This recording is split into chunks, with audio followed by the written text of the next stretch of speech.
Welcome to the River City Hardball Podcast. I'm your host, Andrew Gibson, and what a pleasure it is to welcome on Fran, Delaney, and Chris Lein of the Coastal Collegiate Baseball League. Guys, you got it finished. Congratulations. I'll start with you, Chris. Man, congratulations. What a season, what a summer for you guys. It just started, and now it's over. It's an unbelievable summer. With all the work Fran and I put into this thing, it was well worth it.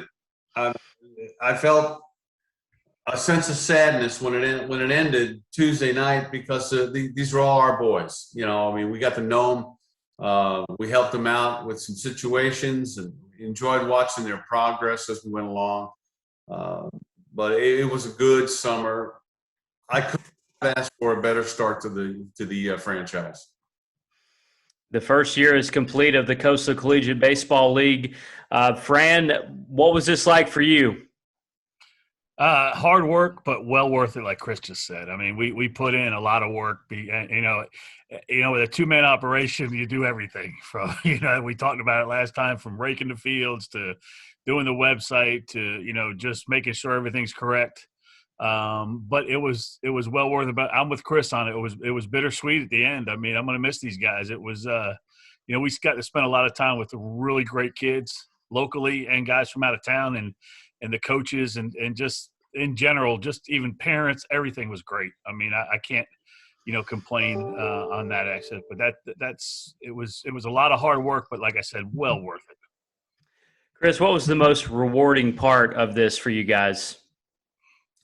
I think the fact that we finished it. As you go through this first year type thing, you're always expecting the worst, and we had a good process. My interns worked well. Once we got them on board, they worked well, and they filled in some of the gaps. Fran and I were dishwashers. We were laundrymen. We were rakers. We were lining the fields. We did everything that was necessary that, quite honestly, we need to hire another crew just to do for the next couple of years. But this was our baby. We had to see it through. There was a great sense of pride that last day, that knowing that we finished it and kids got something out of it as well. Yeah, I think it's so cool for you guys to put this on because it gave an opportunity for so many guys around the country. Like you just said, Fran, not just locally, but we had guys from all over the country, California, New York, Iowa, all these different states that came to Jacksonville to play ball this summer. Fran, I thought that was really cool. Yeah, it was great because even on the some of the podcasts here, you heard the differences of how they play ball in California compared to Florida, and it's faster and it's more powerful here, and it was a good mixture of folks to be able to learn a lot. These kids talking to each other get to learn a little bit more about everyone's background, number one, but also baseball, in different areas and how it's played. So again, it's a learning and developmental aspect of it, and they get to in a quick short period of time, they had to learn how to get along with teammates, and how to work together as a team. And I think that goes a long way for when they go off to college. You go off to college to play, it's kids from all over. It's not just the same old group you've been playing with since, 9U baseball. It's a whole new group you have to learn to adapt and play with each other. And I think that helps in this situation. Chris, we've talked about organizationally and how you guys went about it and how you completed it, but the games itself, the games themselves, how did you feel the style of baseball went for you guys? I think at the very start of it, we were struggling to get enough pitchers in, and then they had to get their feet on the ground. I remember looking at Fran the first weekend of the season going, what the heck did we do? Because we were doing some football scores and the play was sloppy, but as Fran put it, he put it right when he said, hey, everyone's just trying to impress too much. They're trying to they just need to relax and start playing. And once the first week got done, that's exactly what happened. And we saw progress like I didn't think we'd see, especially from some of our outfielders. My goodness, they were covering some ground out there. Some good local talent, as well as some guys from up in the Northeast that I had heard about that joined our league. That just impressed the crap out of me. It was fun to watch. And then the pitching got better as the season went on as well. They finally figured out, okay, just pitch within myself, just stay within myself, and things worked out well. Then we were also able to start filling in some gaps with pitchers because word was getting around.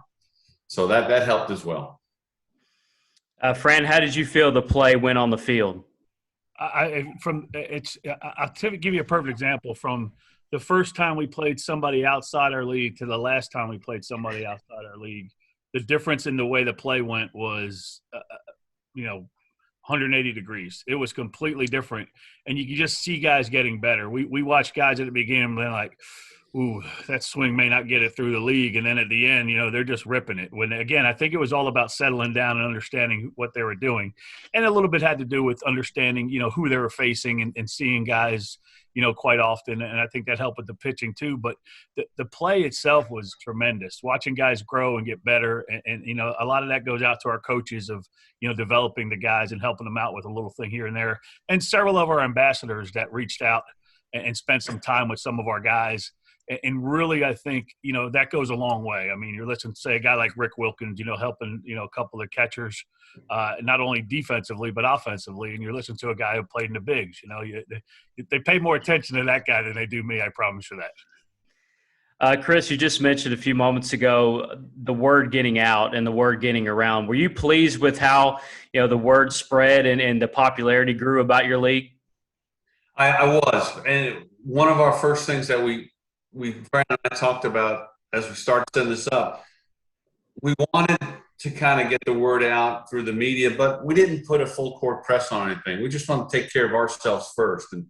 And I think especially through Fran's connection with the umpires, our college umpires that we used, they started spreading the word because they saw the talent. They controlled the games for us. And my hat's off to the umpiring crews as well.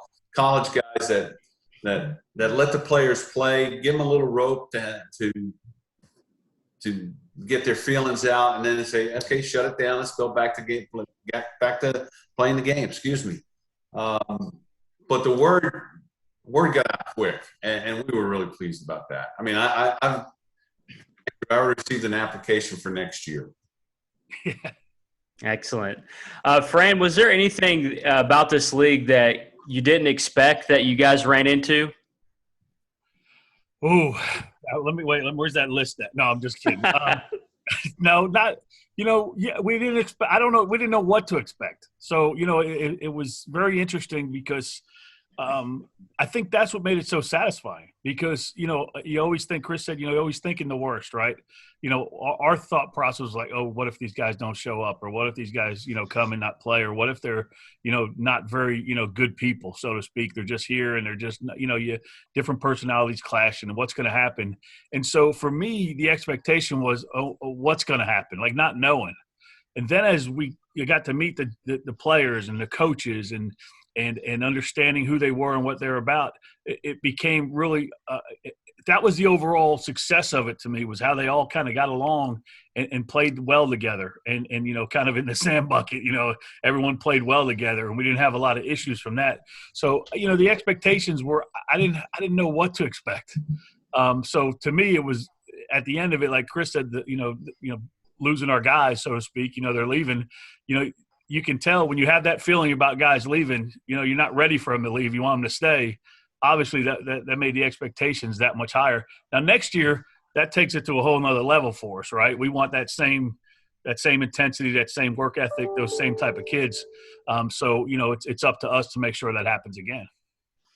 And speaking of next year, Chris, what do you want to improve on the league? What do you guys maybe want to expand with? What do you think about for next year?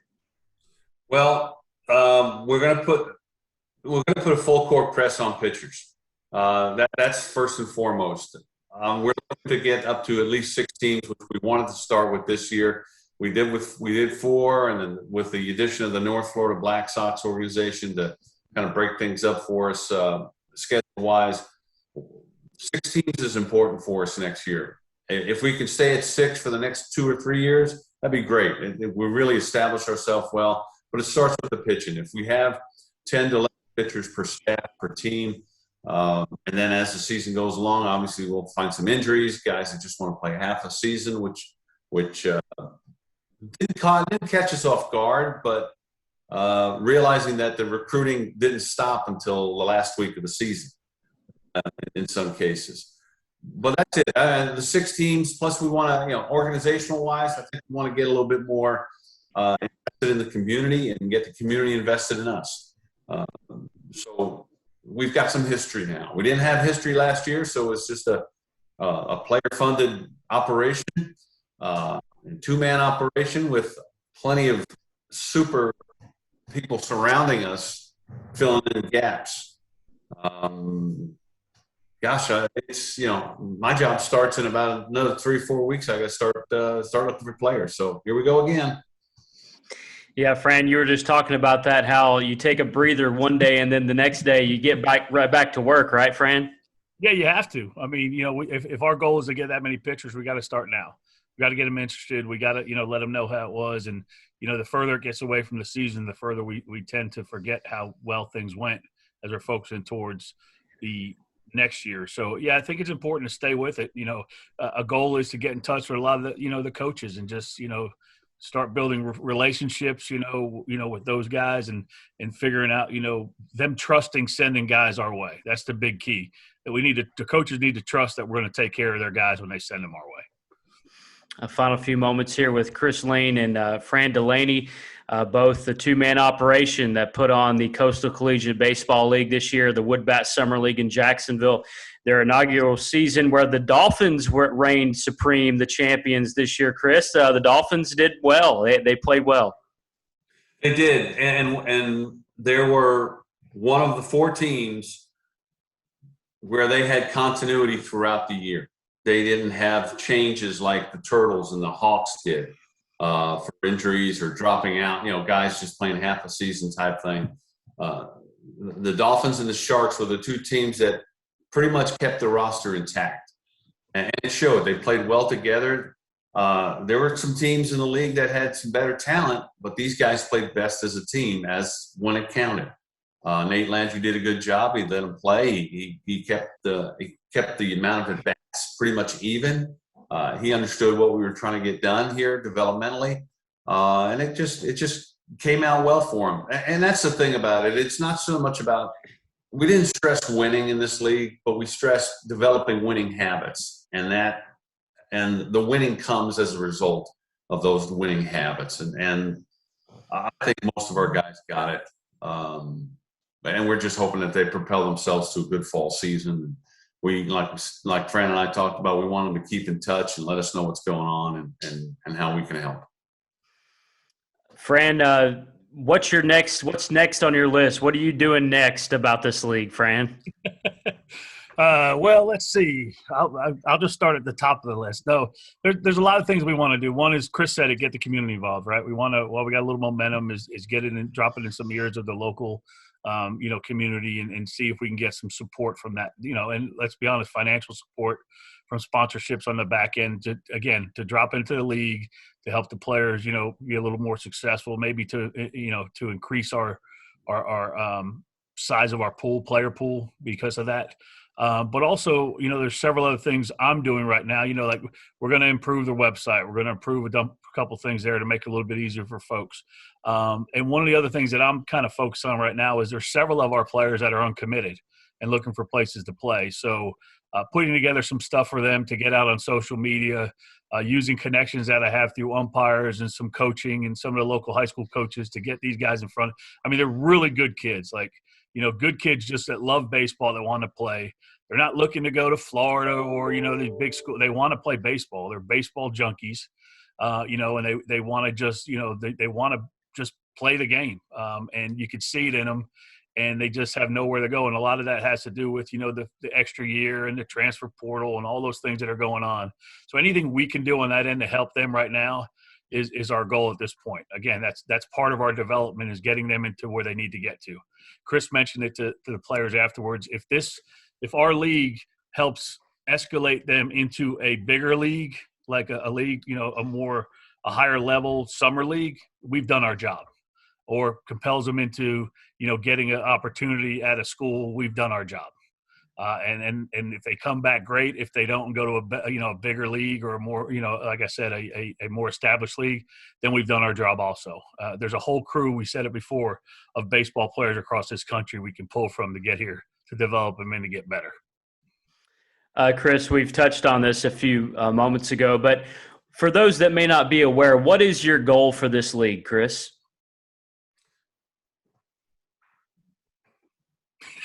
Do we have one? We have one. I have a personal goal, and that's never rake another ball field again in my That's never going to happen. I think it's just, I'm a developer. All my years coaching in the minor leagues, I develop. I like to teach. And be honest with you, this year there was a lot of times where I wanted to jump in and explain some things to some players and even some coaches on some things from my experiences. But I backed off on some things because that's what these coaches are trying to do. They're trying to learn. The times I did jump in, I involved the coach. I didn't want anybody to think I was undercutting them. I want to develop an organization where we're known as development first for the players. Okay, come on down, get your 75, 80 at-bats. Come on down, get your 35, 40 innings, improve, get a better slider, better changeup, whatever you need to do. Now, along with that goal, I know I need to also harvest a pool of trainers, a pool of coaches that can help with this instead of just throwing the balls and bats out there and go, hey, have at it, boys. The kids are at this age are still looking for direction. We wouldn't be trying to change anybody's mechanics or hitting mechanics or anything, but just work in concert with what they're already doing, tweak them if we can, and get them better, because the world needs good baseball players. And if we can help, let's do it. I love it. I love what you guys have done this summer. I've been just thrilled to be a part of getting the word out and getting to know all these guys that you helps every day, seemingly every week, Chris, to get these guys on and get them, talked about and their word out about what their background is. I've really enjoyed it. I really appreciate what you guys have allowed me to do in partnership with you. Well, Andrew, and I want to thank you for that, because part of being a baseball player as well, if they're fortunate enough to go higher levels, they need to be able to speak intelligently to a gentleman like yourself. We had some guys that I tried to line up that weren't quite comfortable with doing the podcast. And I said, give it a shot. You got to start somewhere. But because this is all part and parcel of the training to become a better ball player. Yeah, that's right. Thank you for that. I appreciate it, guys. Final thought, Fran, from you as you put a wrap on this league in year one. Well, there's one thing I want to make sure. I know we talk about it all the time as being a two-man show, but there were so many people that helped out. Yeah. We can't even name all the people that jumped up and helped out, and from parents to our family dealing with us, our friends, just dropping whatever we need. Hey, I'll come help you. Chef Raphael coming out there cooking burgers for us. Not making any money on it, but just coming out to do it because it's a service that we need to do. Let's not forget Aaron Bass. And Aaron Bass at Atlantic Coast. He was wonderful with us as far as the field and helping us out. He coming out there just taking care of things for us. There's just so many people involved that, we say two-man show and we did a lot of the work. I get that, but so many other people were involved that including yourself is one of them, getting the word out. Local media, our Twitter, people retweeting and tweeting, coaches that I know from high school, following and retweeting and letting guys know about the league. It goes a long way. Overall, highly, just really happy about it. The great thing to hear is it's kind of – I'll give you an example. It's like you drop your kid off at someone's house, right? And then when you pick them up when they're a kid and they come back and the parents say, this person is welcome back anytime at our house. He's such a good kid. He's such this. Hearing that from someone else when you're not there is great. So hearing people that weren't really directly involved in the league, but around the city have heard what other people are saying about it and relaying that to us is how successful and how great it's been. That's all that matters. And then that last day, those kids just being so thankful. and appreciative of us having that league and letting them be a part of it. That's all I need. I mean, that and breaking even every year. That's right. Chris, final thought from you on this league as you guys wrap things up in year one. Hey, we had the kids stay at a hotel in Bay Meadows, and I asked the general yesterday on checkout days, how did it go? Checkout day went good because he goes, it was flawless. What a great group of guys. We'll work with you guys anytime. And I'm going, wow, just like Fran said, that's what you want to hear. It's wow, these kids it's like your own kid. Wow, he actually has been listening all this time.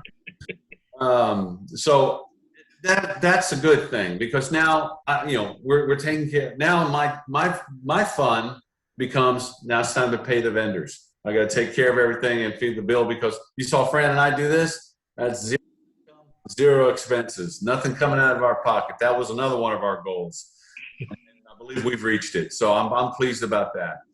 It's just been an exciting time. I know my wife, she's going to see me again. Fran's wife. What? Come on, Fran. Now don't be like that. I'm kidding. I'm just kidding. And now we can get back to Tuesday night trivia, man. Hey, one other real quick, if I can, real quick, just I want to give a shout out. D-Bats they did the sponsor for the playoffs and championship. They have been wonderful to work for. I know that Zach over there has really helped us out. The kids took real advantage of D-Bats and loved every minute of it. And from what I understand, they're well behaved and did everything they were supposed to do. So I just want to give a quick shout out to them over there because they're doing a great job. Not only they didn't do it just for us, but in the community, they seem to be doing a great job. And I didn't want to leave them out on that because, again, they were really, really stepped up to the plate for us to help us out here at the end of the year. Yeah, I know Zach and those guys very well at D-Bat, and they do a lot of stuff with me and around the community. They're terrific. Well, guys, once again, congratulations on completing the first summer of the Coastal Collegiate Baseball League. Fran, Delaney, Chris, Lein, guys, really, really appreciate all your hard work this year, and best of luck and many more years to come. Thank you. Thank you, Andrew. Appreciate everything you've done.